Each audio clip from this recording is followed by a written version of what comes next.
अस्सलाम वालेकुम। कैसे हैं आप सब लोग? ठीक ठाक हैं? अल्लाह ताला आपको अपने हिफ्ज़ अमान में रखे। दोस्तों, आज मुझे इंतहा की ख़ुशी है कि मुझे ये मौका नसीब हुआ है कि मैं हज स्कीम 2024 के मुतालिक आप लोगों से अहम मालूमात तफसीली बयान कर सकूं और बता सकूं कि इस दफ़ा 2024 के हज में कौन कौन सी तब्दीलियां लाई गई हैं और हुकूमत ने कौन कौन सी जगहों पे आवाम के लिए बहुत ज़्यादा सहूलियात को सोचा है और उसको एक अमली जामा पहनाया है।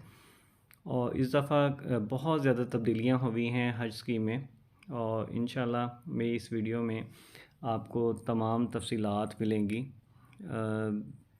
अभी तकरीबन कोई 3-4 दिन पहले ही वज़ारत मज़हबी अमूर की तरफ से इस्लामाबाद में एक छोटी सी ट्रेनिंग सेशन किया गया था, और उस ट्रेनिंग सेशन में मैं भी शामिल था। मुझे भी ये सादत नसीब हुई कि मैं तमाम मालूमात हासिल कर सकूं। तो वो तमाम मालूमात जो कि उस ट्रेनिंग सेशन में दी गई, इंशाअल्लाह मैं कोशिश करूँगा कि तमाम की तमाम मैं आपको इस वीडियो में बता सकूं। और जो जो तब्दीलियां हुई हैं इस दफ़ा हज 2024 में, और कौन कौन सी ऐसी सहूलियात हैं जो कि पाकिस्तानी अवाम के लिए एक बहुत बड़ी खुशखबरी भी है और बहुत ज़्यादा फ़ायदेमंद चीज़ें हैं, तो वो इंशाल्लाह हम इस वीडियो में डिस्कस करेंगे। तो यहाँ मैं आपको बताता चलूँ कि इस दफ़ा हज की स्कीम में 2 किस्म के पैकेजेस हमें बताए गए हैं कि जो होंगे।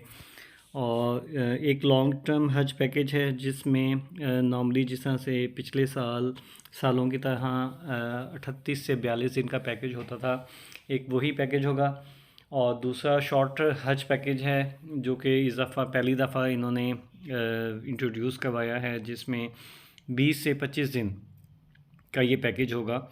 और हम इसकी अगर तफसीलात की तरफ जाएं तो लॉन्ग हज पैकेज जो है जैसे कि पता है कि 38 से 42 दिन का होता है, और इसमें एक चीज़ याद रखिएगा कि मदीना में जो रिहाइश है वो 8 दिन की होगी, मैक्सिमम 8 दिन की होगी। इससे ज़्यादा मदीना में रिहाइश कोई भी हाजी जो हैं वो रिहाइश नहीं रख सकते। और लॉन्ग हज पैकेज में जो हमारी रेगुलर हज स्कीम में अगर जनूबी विजन जिसमें कराची, कोयटा, सक्खर के इलाके शामिल हैं, उस तरफ से अगर फ़्लाइट अपनी करवाएंगे तो उसका जो अमाउंट है हज का वो 10,65,000 रुपये है। और अगर यही पैकेज कोई स्पॉन्सर हज स्कीम के तहत लेना चाहता है तो उनके लिए $3,765, ठीक है। और इसके बाद अगर शुमाली विजन दीगर जो शहर हैं उसकी तरफ से अगर कोई फ़्लाइट बुक करवाता है उन विजन्स की तरफ से, तो वो पैकेज होगा एक हाजी के लिए 10,75,000 का। और इसी तरह से स्पॉन्सर हज स्कीम में अगर कोई स्पॉन्सर्स के तहत वो अप्लाई करता है तो $3,800 का उसे ये पैकेज पड़ेगा। और अगर हम आ जाएँ शॉर्ट हज पैकेज की तरफ जो कि 20 से 28 दिन का है, इस पैकेज में एक चीज़ याद रखिएगा कि मदीना में जो रिहाइश है वो 3 से 5 दिन की होगी, मिनिमम 3 दिन और मैक्सिमम जो है वो 5 दिन। तो इसका तयन जो है दिनों का कि वफाकी मजहबी कमेटी या जो इंतज़ामिया है वो करते हैं अवेलेबिलिटी ऑफ रिहाइश के मुताबिक। और इसमें जो रेगुलर हज स्कीम है वो जनूबी विजन की तरफ से 11,40,000 का, और अगर कोई स्पॉन्सर्स हज स्कीम लेना चाहता है जनूबी विजन्स की तरफ से तो $4,015 उनको ये पड़ेंगे। और शुमाली विजन में शॉर्ट टर्म हज पैकेज जो है वो 11,50,000 का है, और अगर स्पॉन्सर्स के तहत जाना चाहते हैं तो $4,050 का ये हज पैकेज पड़ेगा। और इसमें एक चीज़ याद रखें कि इस दफ़ा इन्होंने एक इख्तियारी सहूलियात का भी पैकेज लॉन्च किया है, जिसमें जो मना अराफात में जो रिहाइश की या उसमें कैटेगरी डी जो दी गई थी उसको इम्प्रूवमेंट के लिए अगर कोई सी कैटेगरी लेना चाहता है तो वो इसको ले सकता है, लेकिन ये भी बशर्ते दस्तयाबी है कि अगर दस्तयाब हो सकी तो वो डी से सी कैटेगरी ले सकते हैं। लेकिन एक चीज़ याद रखें कि इसमें सिर्फ ये सहूलत उन लोगों के लिए है जो कि स्पॉन्सर्स के तहत हाजी हजाज काम जाएंगे, तो उनके लिए है। जो रेगुलर पैकेज है उसमें ये अख्तियारी सहूलियात नहीं दी गई। और इसके अलावा जो एक सवाल सबके माइंड में आता है कि जी इजाफी अखराजात कौन कौन से होते हैं और क्या होंगे, उसमें एक चीज़ बताता चलूँ कि अगर आपको सबको पता है कि जब भी हम उम्रे पे जाते हैं या लास्ट ईयर कोई अगर हज पे गए हों तो नॉर्मली होता यही है कि आपको शेविंग में रिहाइश दी जाती है कि कुछ होटलों में चार चार पाँच पाँच बेड भी लगे होते हैं, कुछ में 3 के बेड लगे होते हैं, कुछ में 8 यानी कि बेड भी लगे होते हैं जहाँ पे मेल हज़ात अलहदा और जी फ़ीमेल जो ख़वातीन हैं उनको अलहदा रिहाइश दी जाती है। तो अगर उस सहूलत के तहत चलना चाहें तो वो तो आपका कोई इजाफी अखराजात नहीं होंगे। लेकिन अगर कोई डबल बेड या ट्रिपल बेड लेना चाहता है तो उसमें मक्का में रिहाइश की जो कैटेगरी है उसमें अगर कोई डबल बेड लेना चाहता है तो 1,80,000 रुपया देना पड़ेगा। और अगर कोई कह लें कि इसी तरीके से अलग कमरा बशर्ते दस्तयाबी अगर कोई ट्रिपल बेड लेना चाह रहा है तो उसके लिए भी सेम ऐसे ही 1,80,000 रुपया। ये तीनों बंदों के लिए नहीं होगा। एक चीज़ को याद रखें कि ये पर पर्सन 1,80,000 जो है वो देने पड़ेंगे। कि अगर फॉर एग्ज़ाम्पल 2 बंदों ने मियाँ बीवी हैं और उन्होंने डबल बेड लेना है मक्का में तो उनको पर पर्सन यानी कि खावंद को 1,80,000 और बीवी को भी 1,80,000 देना पड़ेगा। और इसी तरीके से अगर डॉलर्स में देखे जाएं तो $35 पड़ेंगे डबल बेड पे और ट्रिपल बेड पे $215। तो एक चीज़ और मैं आपको बताता चलूँ इसमें कि कुर्बानी जो है रेगुलर पैकेज में हमारे पास 60,000 रुपये पर पर्सन कुर्बानी का लिया जाएगा इजाफी अखराजात में। और स्पॉन्सरशिप जो हज है उसके लिए $215 लिए जाएंगे। ठीक है। तो एक और चीज़ बताता चलूँ कि लॉन्ग पैकेज में जो मदीना में 3 से 5 दिन के जो अगर कोई रियायत लेना चाहते हैं तो उनको 35,000 रुपया पर पर्सन देना पड़ेगा फ़ी बंदे की रिहाइश के लिए। और सेम इसी तरीके से स्पॉन्सर्स के लिए $120।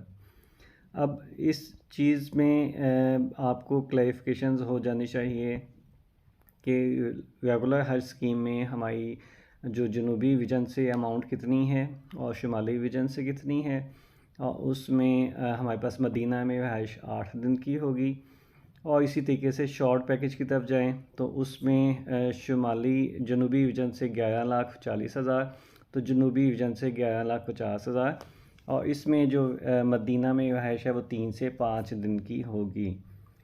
और जो मना में कैटेगरी इम्प्रूवमेंट के लिए दरख्वास्त देंगे डी से सी कैटेगरी के लिए रिहाइश के लिए तो वो बशर्ते दस्तयाबी होगी और वो सिर्फ स्पॉन्सर्स जो हाजी हैं उनके लिए होगी।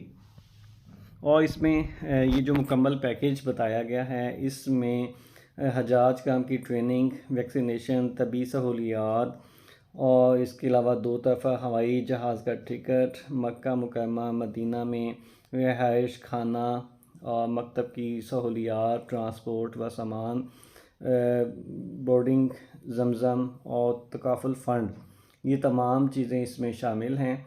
और इसके अलावा एक चीज़ याद रखें कि पिछले साल भी ये एक हुकूमत की तरफ से बहुत अच्छा इक़दाम था कि अगर हुकूमत वहाँ पे हाजियों को कुछ खाने के मामलात में या कोई ऐसी सहूलियात जो कि देने से कासिर रही तो उसकी जो पैसे थे जो यानी कि हुकूमत को वहाँ पे बचे तो वो उन्होंने तमाम हाजियों में डिवाइड कर दिए गए थे चाहे वो मेडिकल सहूलियात के मद में थे या कह लें कि कुर्बानी या फिर उनके खाने की सहूलियात या रिहाइश की सहूलियात, जहाँ जहाँ भी हुकूमत को लगता है कि यहाँ पे हमारे अखराजात कम हुए हैं तो वो जो एक लमसम अमाउंट बचती है तो वो तमाम हाजियों में तकसीम कर दी जाती है, उनको रिफ़ंडिंग हो जाती है।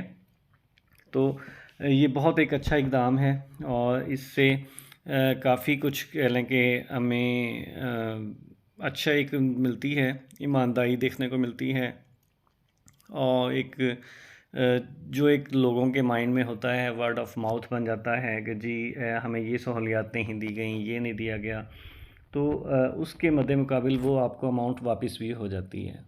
ठीक है, लेकिन हुकूमत हर साल कोशिश करती है कि हाजियों को मैक्सिमम अच्छी से अच्छी सहूलियात दी जाएँ, बाकायदा टीम मखसूस की जाती हैं और हर पॉइंट पे इनकी मुकम्मल एक टीम होती है जो सुपरविज़न के कर रही होती है, चाहे वो एयरपोर्ट पे है, चाहे वैक्सीनेशन सेंटर है, मेडिकल ट्रीटमेंट है।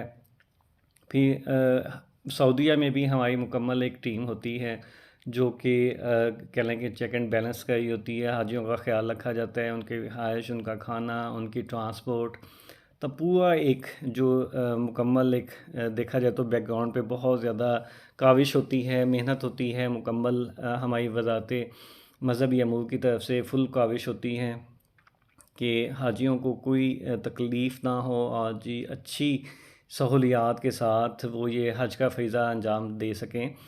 तो ये था जी मुकम्मल हमारी अखराजात की तफसीलात, और इंशाल्लाह मैं अगली अपनी वीडियो में आपको कि ये अखराजात में क्या क्या कवानीन हैं, क्या क्या चीज़ें चेंज की गई हैं, वो इंशाल्लाह हम अगली वीडियो में डिस्कस करेंगे। तब तक के लिए इजाज़त दीजिएगा, मुझे अपनी दुआओं में याद रखिएगा। अल्लाह हाफ़िज़।